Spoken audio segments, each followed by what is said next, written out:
Welcome to the lecture series on digital communication. In the previous lecture, we have studied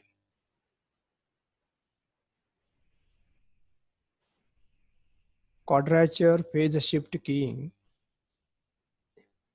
generation and detection. That is, generation and detection of coherent quadrature phase shift key. In the previous lecture, we have also determined the derivation of average probability of symbol error. In the today's lecture, we are also going to study two coherent digital modulation techniques. That is M-array PSK, that is nothing but M-array phase shift keying and M-array quadrature amplitude modulation. Before going into the details of these two techniques, we should know the meaning of what is M-array modulation means. What are various types of M-array modulation techniques? So in M-array, digital data is sent by varying both the envelope and phase of an RF carrier. So what is done in M-array modulation? In M-array modulation, digital data is sent by varying both the envelope and phase of an RF carrier. Basically, these M-array modulation techniques maps baseband data into 4 or more possible RF carrier signal. So in M-array modulation techniques, or these modulation techniques maps baseband data into 4 or more possible RF carrier signal. Hence, these modulation techniques are called M-array modulation. In M-array modulation, we have various digital modulation techniques. In that, first is M-array PSK, that is M-array phase shift keying, M-array FSK, that is M-array frequency shift keying, and we have M-array QAM, that is M-array quadrature amplitude modulation. So just to remember that in M-array modulation technique, the digital data is sent by varying the envelope as well as phase of an RF carrier. Already we have studied binary PSK. That is binary phase shift keying technique. In that, we have seen that in a symbol interval, in one symbol interval, or you can say the bit duration TB, either symbol 0 will be transmitted or symbol 1 is transmitted by making use of a particular signal, that is S1 of t and S2 of t, where we know that S1 of t and S2 of t, they are antipodal. Signals. So by making use of these two antipodal signals in a beat interval TB or symbol duration TB, we are transmitting symbol 0 or symbol 1. Similarly, in case of M-array technique, in in symbol interval TB or bit duration TB, one of the M signal m possible signal, one of the m possible signal is transmitted during the bit interval TB. Okay, so in M array modulation technique, one of the m possible signal is transmitted during each signaling interval, or you can say that during each symbol duration, during each symbol duration. So in M array, this letter M stands for, this letter M stands for M signals. So each of the M signals is called as a symbol. So each of the M signals is called as a symbol. Okay. Basically, how many number of signals we can send, that depends upon, m equal to 2 raised to n, where, as I just now told, that m stands for symbol. Okay, n is basically an integer. So depending upon the value of this n, we can have number of possible signals, or we can have number of possible symbols. For example, if you put n equal to 1 in this expression, then we have m equal to 2 raised to 1. M equal to 2 raised to 1 means how much? 2. So in this case, we have only two symbols, either it is 0 or 1. Like that way, if you take the value of n equal to 2, suppose, so if you take the value of n equal to 2,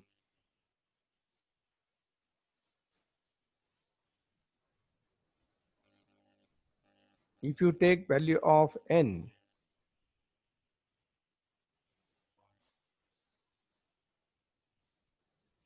so if you take uh, the value of, if you, so m equal to 2 raised to n, suppose if you take the value of the integer n as 2, in this case m is equal to 2 raised to 2 means how much? 4. So 4 symbols. So the 4 symbols is represented like this. It is a combination of 2 bits, 0 0 0 1 1 0 and 1 1. So during each symbol interval or bit duration, we are transmitting either 0 0 bit or 0 1 bit or 1 0 bit or 1 1 bit. This is called as a debit. So in one symbol interval, we are transmitting 1 debit. Okay, this is how the number of symbols are calculated, depending upon the value of the integer n. So similarly, suppose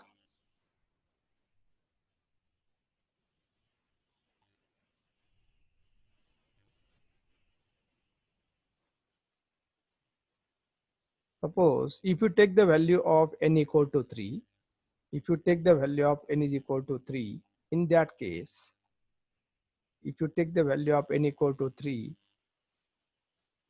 in that case, we have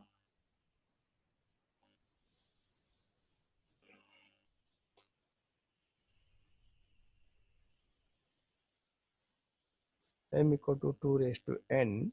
Then if you take value of n equal to 3, then we have 2 raised to n is nothing but equal to 8. So we have 8 symbols.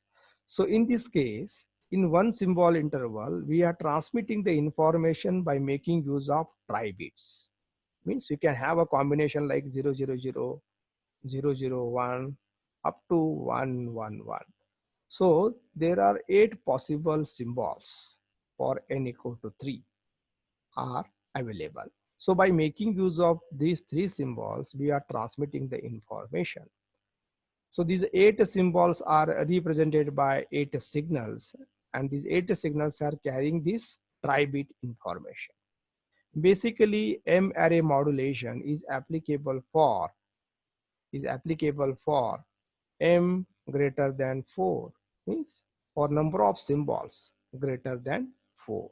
It may be m equal to 8, m equal to 16, m equal to 32, m equal to 64 like that way.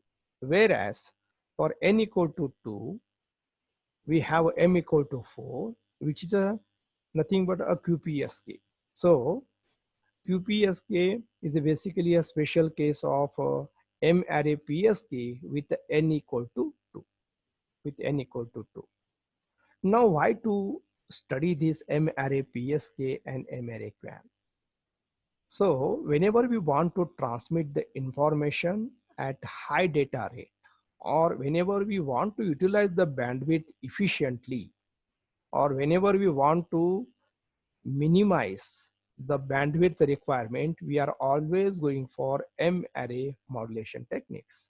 So it may be M array PSK, it may be M array FSK, or it may be M array QAM. Okay, so let us see now. As we know that, just now I told that QPSK.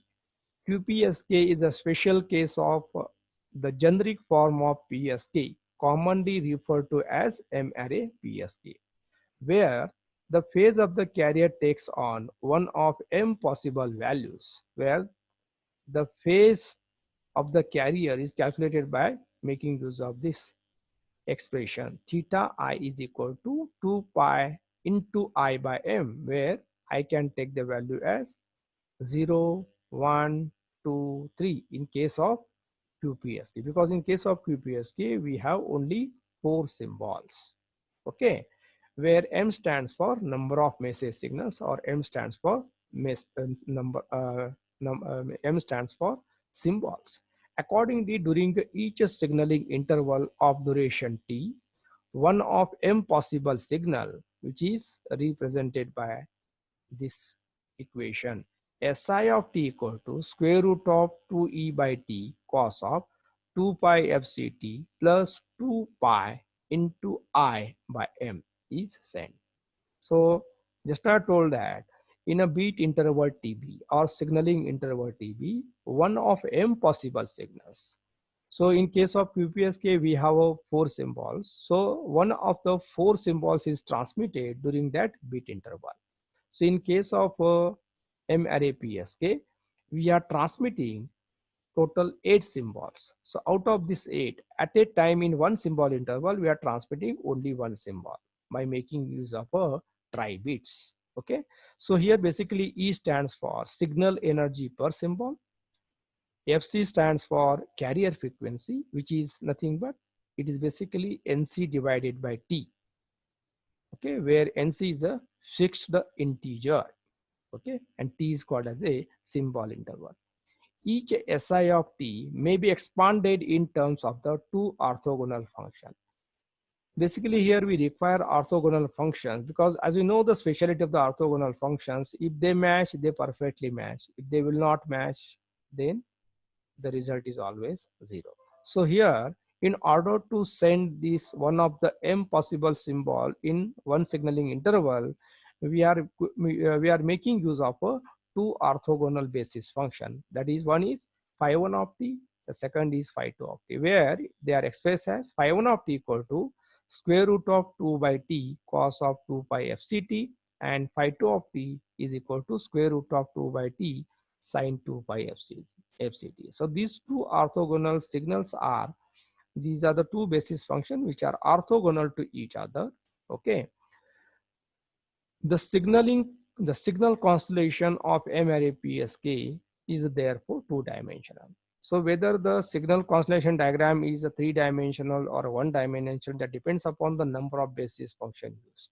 As here we are using a 2 basis function, so the signal constellation diagram of M array PSK is 2-dimensional.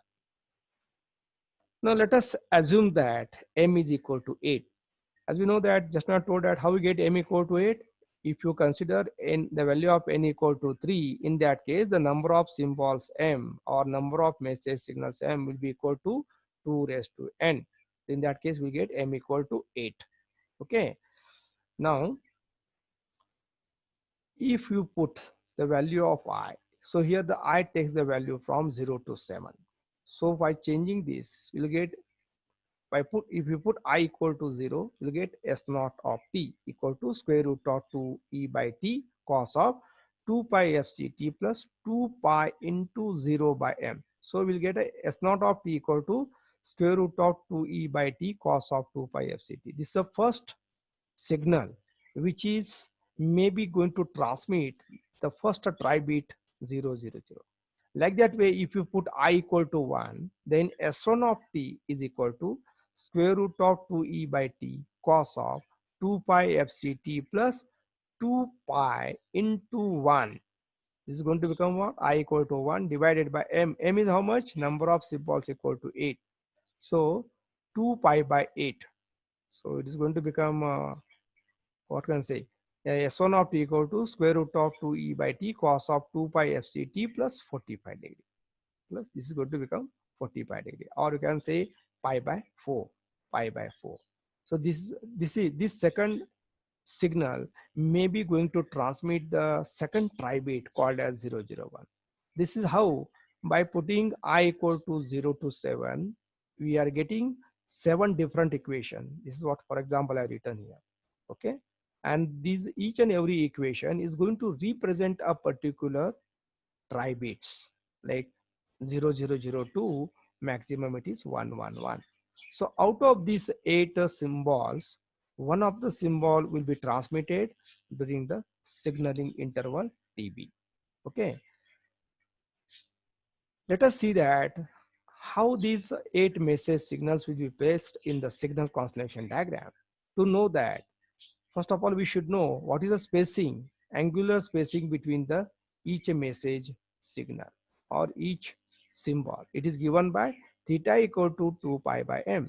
So if you put m equal to 8, we'll get theta equal to pi by 4. So in the signal constellation diagram, okay, here we have the two basis function phi1 and phi2. They are orthogonal to each other. So the first symbol, the, the placement of the first symbol is here, because I told that if you put I equal to 0, if you put I equal to 0, in that case, we get the phase equal to 0.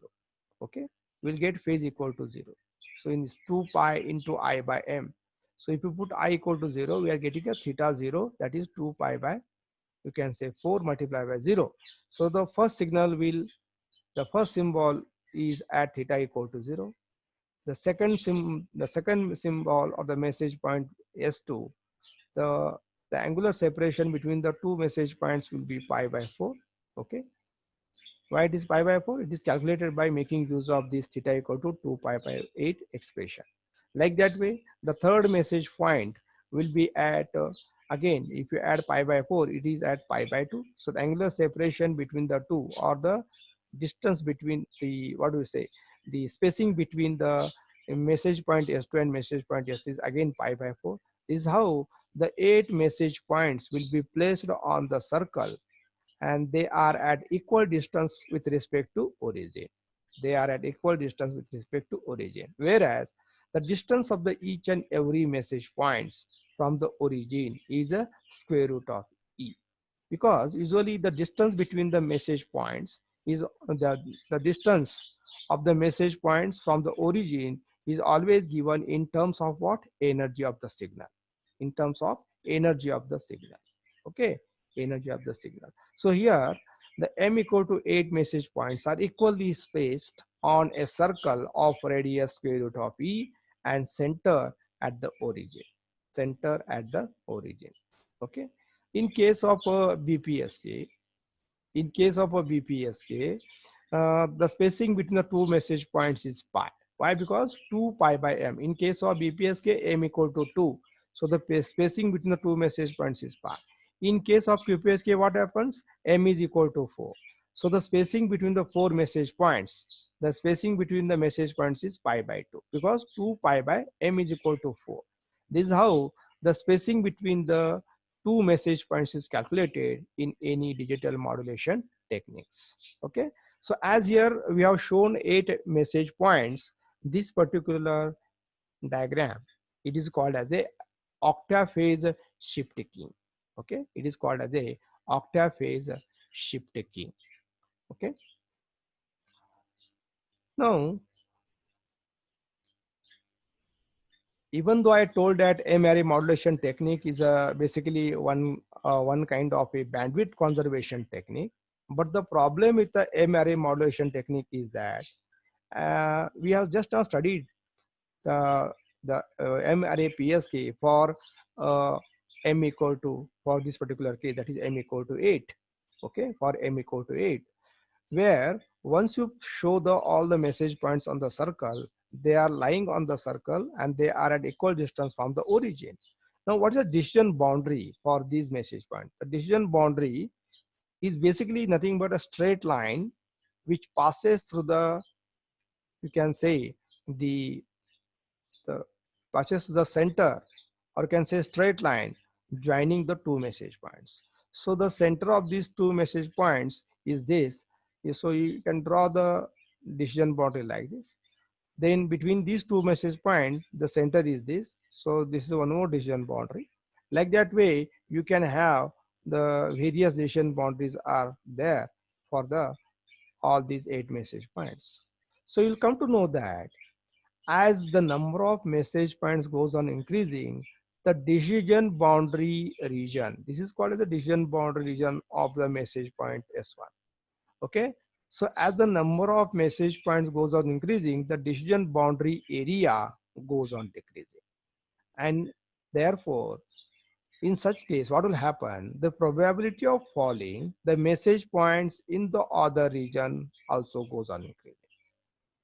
So whenever the number of message points goes on increasing, the decision boundary region between the two message points goes on decreasing.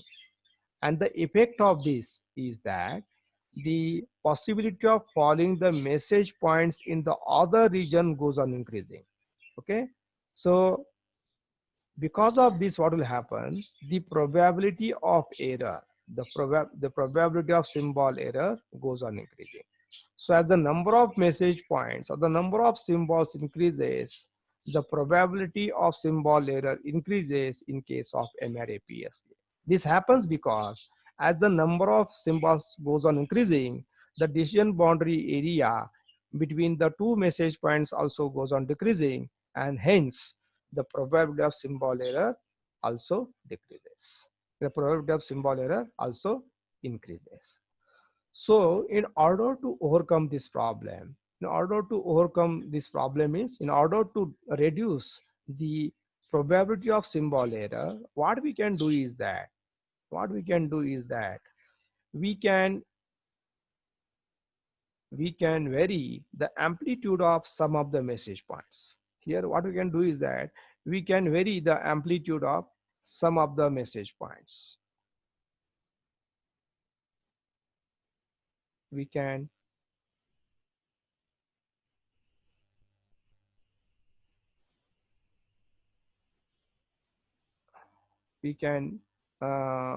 increase the amplitude of some of the message points. So what we can do is we can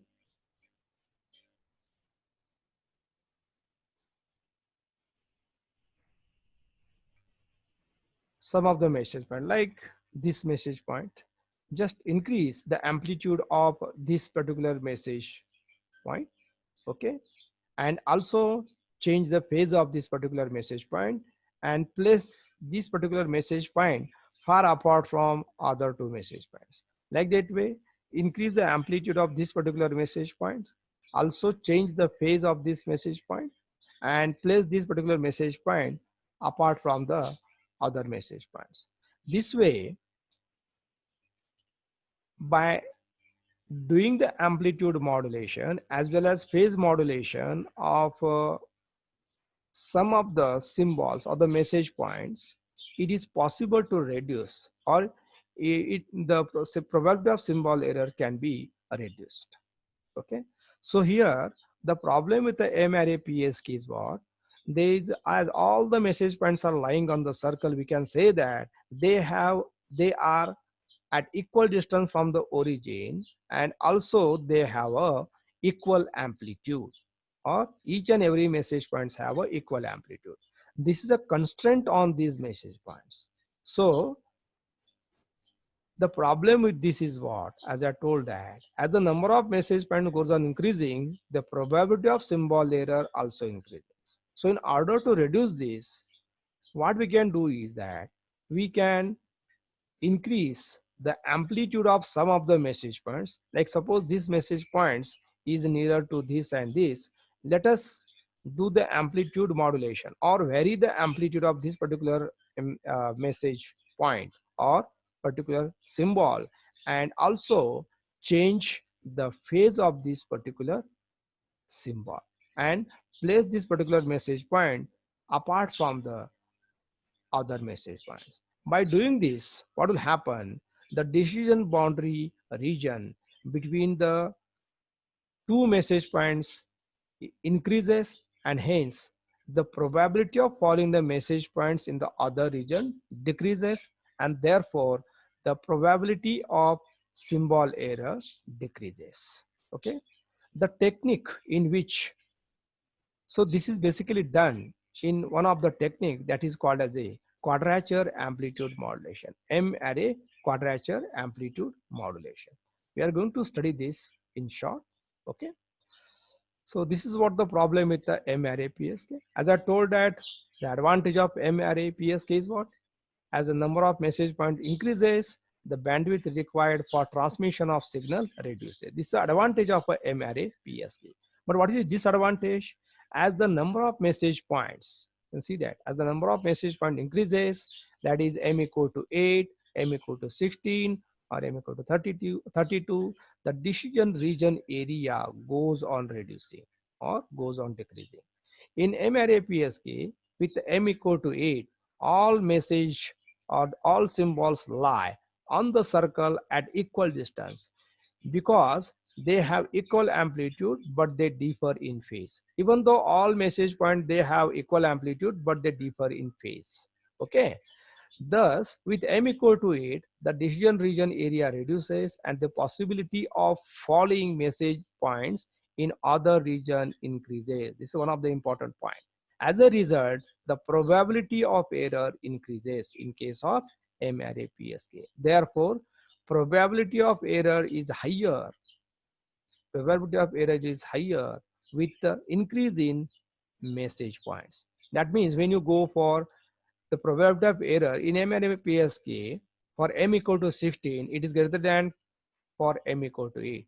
The probability of symbol error for number of message point 32 is always greater than for m equal to 16. This is how, if you increase the number of symbols from m equal to 8 to m equal to 16, m equal to 16 to m equal to 32, in these cases, the probability of symbol error goes on increasing. The reason is only one, the reduction, the decision region area goes on reducing, and therefore the possibility of falling the message points in other region increases.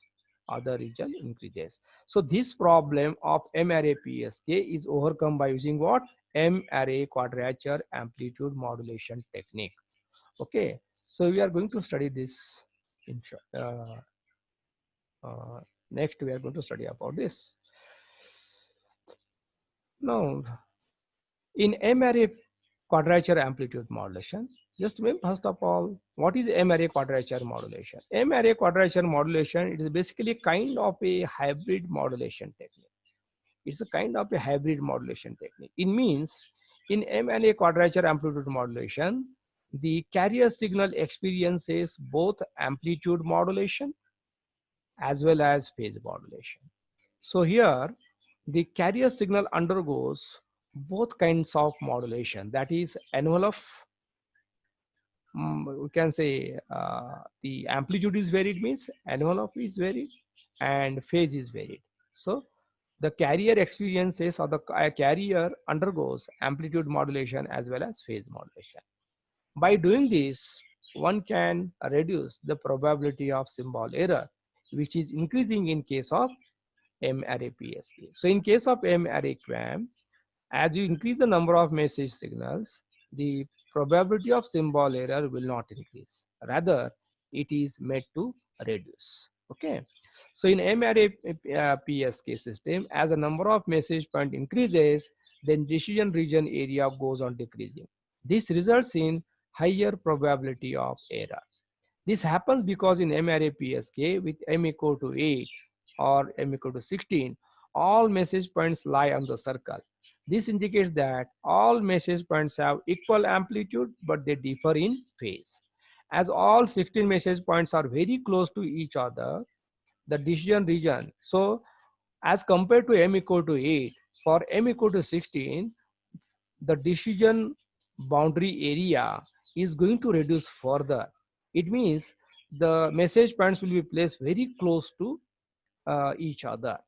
Okay, very close to each other, and therefore the possibility of falling the message points in other region is going to increase, and this results in higher probability of symbol error in case of MRAPSK. This problem of MRAPSK is overcome by using now MRAQAM. MRAQAM is a hybrid form of modulation. That is, in this modulation technique, the carrier experiences amplitude as well as phase modulation. It means the amplitude modulation of the carrier signal takes place, and also the phase modulation of the carrier signal takes place. Therefore, it is also called as M-array quadrature amplitude phase shift keying, QASK. Nothing but M-array QASK, nothing but quadrature amplitude phase shift keying. Thus, in M-array QAM, a constant amplitude constraint, which was there in case of, you can say, M-array PSK, is removed completely, so as to permit the in phase and the quadrature component to be independent. So in case of M-array PSK, there is a constraint on the amplitude of all message points. All the message points are placed on a circle and they have equal amplitude. So if this constraint is removed, then if this constraint is removed, so that the in phase and the quadrature component becomes independent. Okay, this means some message points amplitude is increased and they are placed far apart from the other message points, so that area of decision region increases, and therefore the chances of falling message points in other area reduces, and hence probability of symbol error reduces. Okay, so you can just see that this is a signal space diagram of a M-array PSK, where we have seen that all the message points, okay, in case of m equal to 16, you can say that the all 16 message points will lie on the circle, and the spacing between the two message points we can calculate by the formula 2 pi by m. So you can see that for m equal to 16, for m equal to 16, the spacing between the two message points is going to reduce. Okay, and therefore the decision boundary area once again between the two message points further reduces, and therefore the probability of symbol error is always increases in case of M-array PSK. Whereas in case of M-array QAM, you can just see the placement of the message points. Okay, so here the message points are placed like this. The message points are placed like this. Okay, so if you join this, with the circle, okay, and the other 4 message points, other 8 message points,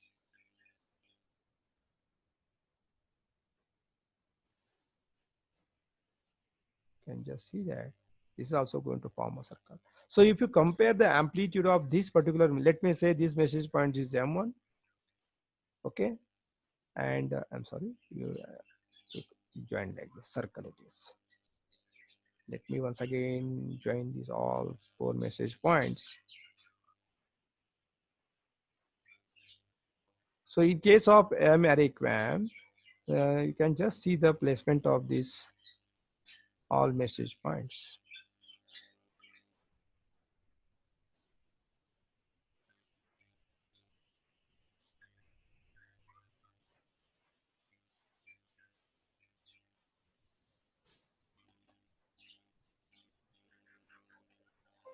So in case of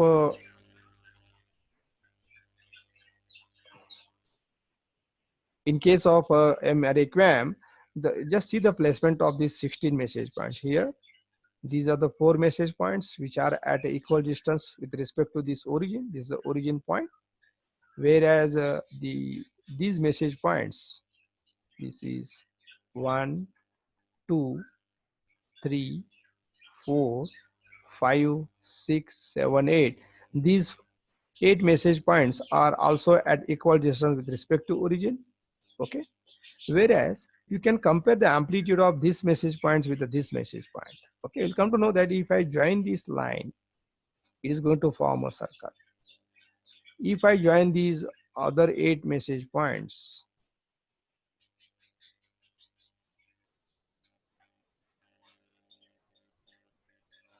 okay, so they are at equal distance with respect to origin.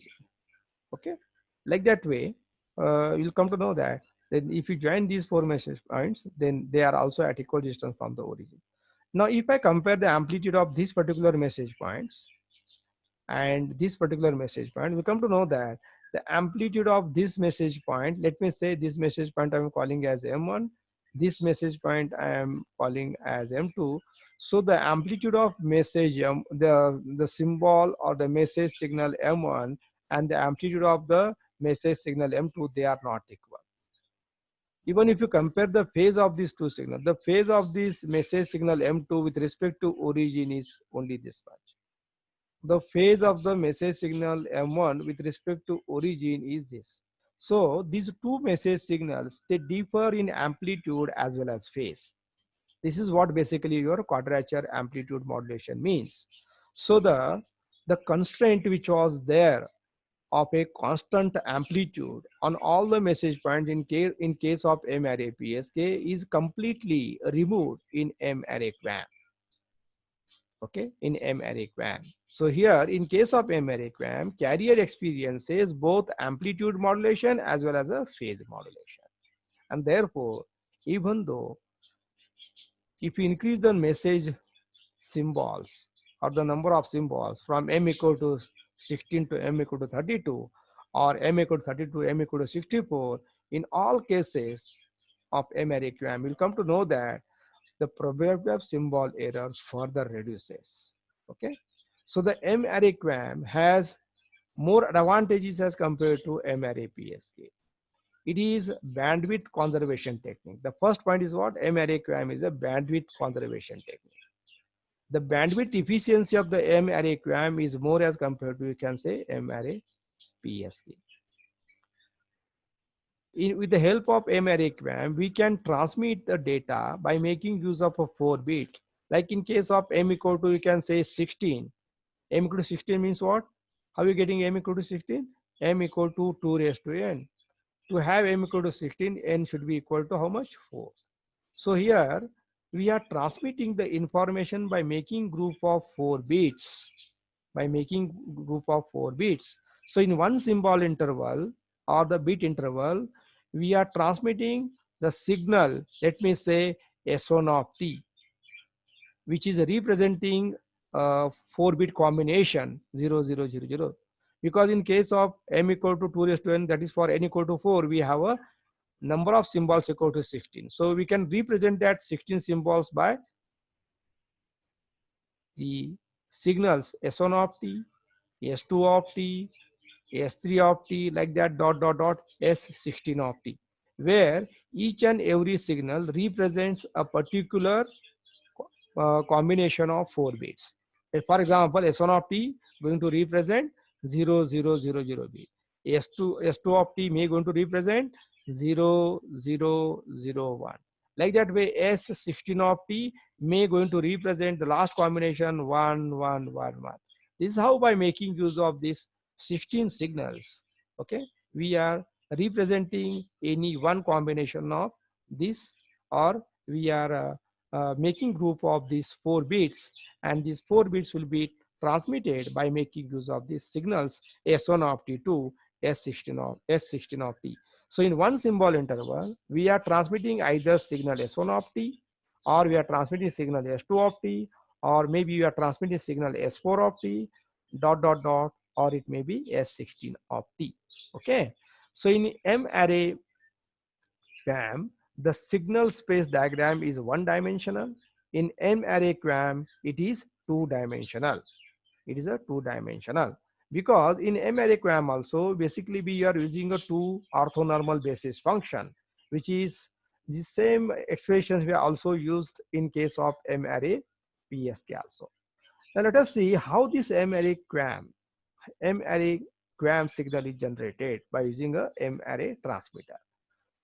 As we know that in case of digital modulation technique, we are giving signal which is a sequence of ones and zero. That is nothing but a binary data. This binary data is first fed to the serial to parallel converter. This is basically we can call as a one kind of a DMUX. So this is going to convert the incoming data, or you can say the incoming binary sequence, in two parts. One is in phase component and the second is quadrature component. It divides the input binary sequence in phase component and the quadrature component. Like that way out of this. So in phase means what? Maybe the just like a even and odd sequence, which is we already studied in case of QPSK. The input data is divided into, we can say, the even bit and the odd bit. So the even and odd bits means first is odd bit, second is even bit, third is again odd bit, fourth is again, you can say, even bit. Like that way, here also the input data sequence is divided into in phase component and the quadrature component. After that, it is supplied to the 2 to L converter. This is basically nothing but a kind of a digital to analog converter. So it takes the digital data as the input, which is in the form of 0001, 1011. Here also we have a group of 2 bits, 0001, 1011. This kind of data is supplied to the digital to analog converter, and depending upon this, the level, okay, 00 is the first level, so we'll get an analog level as 00. Second level is 01, so second level is like this. Like that way, the digital data is get converted into analog data. This is nothing but a kind of a amplitude modulation. So here, amplitude modulation of the input data is taking place. Okay. Once the amplitude modulation of the input data, or you can say the in phase component, takes place, then it is given to the product modulator, where phase modulation of this analog data is done. Here the product modulator is supplied with the, you can say, the basis function phi1 of t. So the output of this product modulator is phase shifted, phase modulated signal. Just like in BPSK, we are getting a phase shifted signal. Here also at the output of this product modulator, we are getting output is a phase shifted signal. Nothing but here the phase modulation of the input signal is happening. Similarly, in the bottom stream also, the quadrature component, which is nothing but combination of 0001, 1011, it is supplied to 2 to L level converter, which is going to convert this digital data into analog data. Just whatever I explained, in a similar way, we'll get a 4 levels here, analog data, 4 level. So we can say that here the amplitude modulation of the input signal is done. Now next, what is remaining is the phase modulation. To have that, we have a product modulator. So this analog data is supplied to the product modulator. The other input to the product modulator is a second basis function, which is square root of 2 by t sine of 2 pi fct. These two basis functions are always orthogonal to each other. This is the beauty of the orthogonality. Whenever they matches, they perfectly match. Means the result is always, you can see, 1. That is phi1 of t into phi1 of t, result is always 1. Whereas the product of phi1 of t into phi2 of t always results in 0. Okay. So the output of this product modulator will be once again a phase shifted signal. Then these two phase shifted signals are combined by using you can say the summer, and the output of this will be M-array quadrature amplitude modulated wave. So here the carrier is experiencing the amplitude modulation as well as a phase modulation. That's why only the M-array QAM is basically a kind of a hybrid modulation technique. So once this M-array QAM signal is generated, how the reception of this M-array, how the reception of this signal is done, how the detection of the signal is done. Let us see this. So to receive or to detect the transmitted binary data, we are going to make use of a M-array, M-array QAM receiver. So the received signal is basically a random signal. Whatever M-array QAM signal is generated, once it get transmitted, along with that required M-array QAM signal, noise also get added in that. Okay. So the first part at the receiver is what? The extraction of the phase signal. The extraction of the phase of the signal.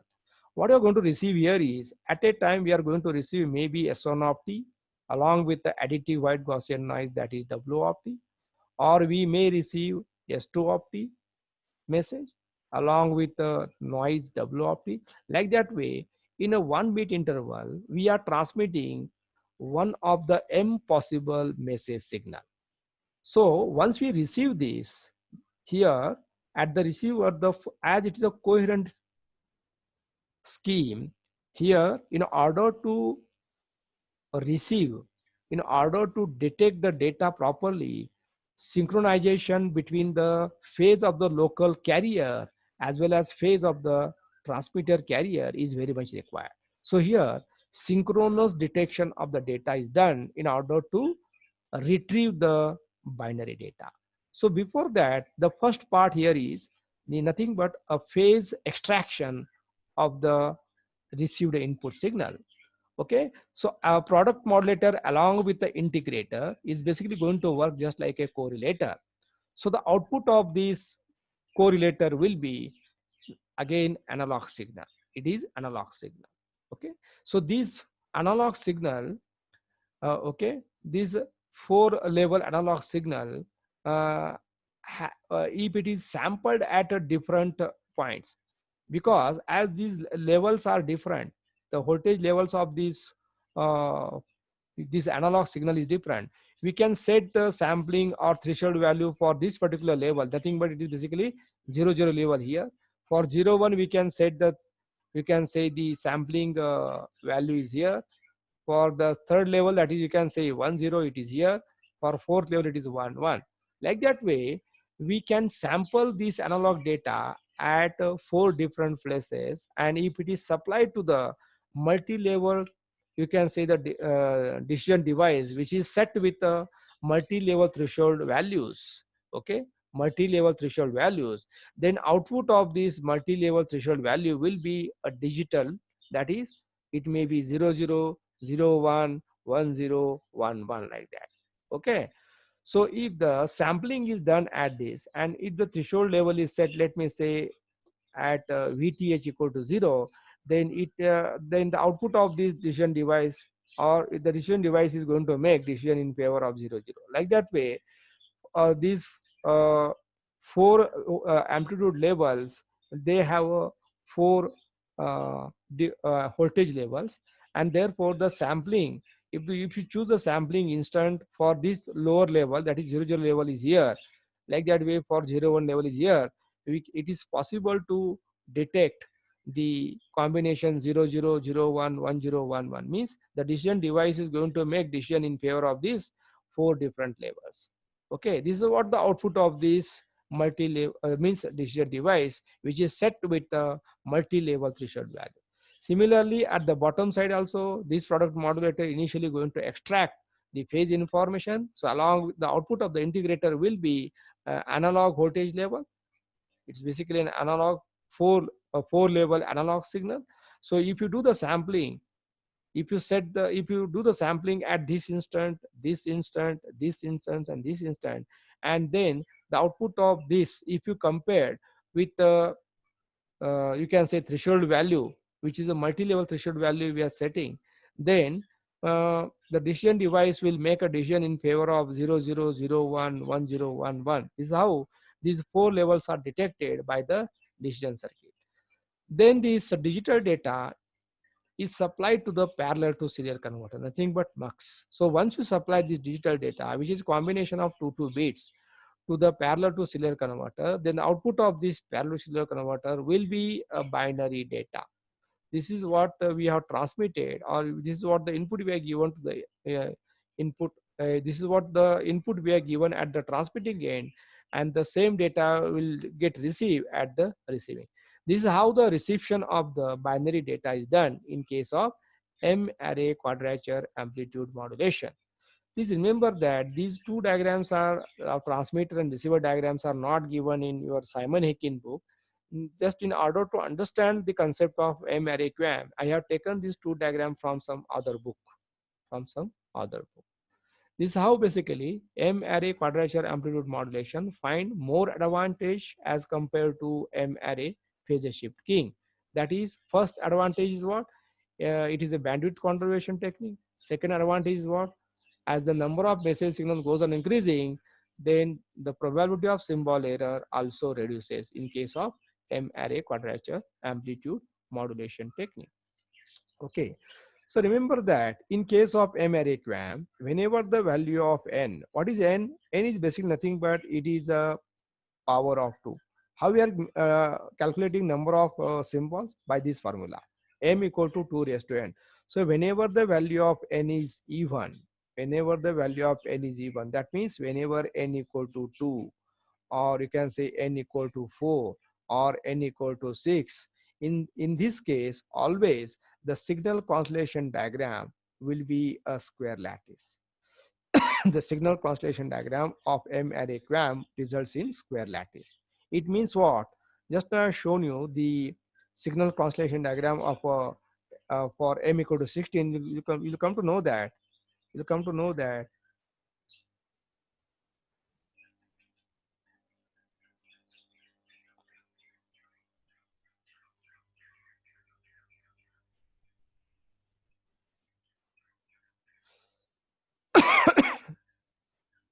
you'll come to know that here these 4 message signals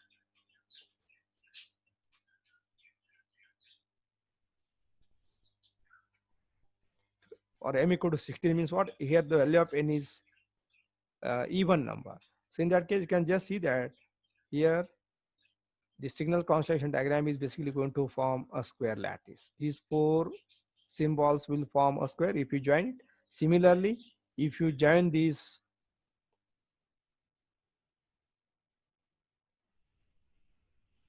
again it is going to form a square lattice. Whereas whenever the value of n, that is power of 2, is not an even number, in case whenever the value of n is not a square number, it is not an even number, that is m equal to 2 raised to n, that is in case m equal to 2 raised to n, whenever the value of n is not even, means if the value of n is odd, in that case the signal constellation diagram of M-array QAM results in non-square lattice. Okay.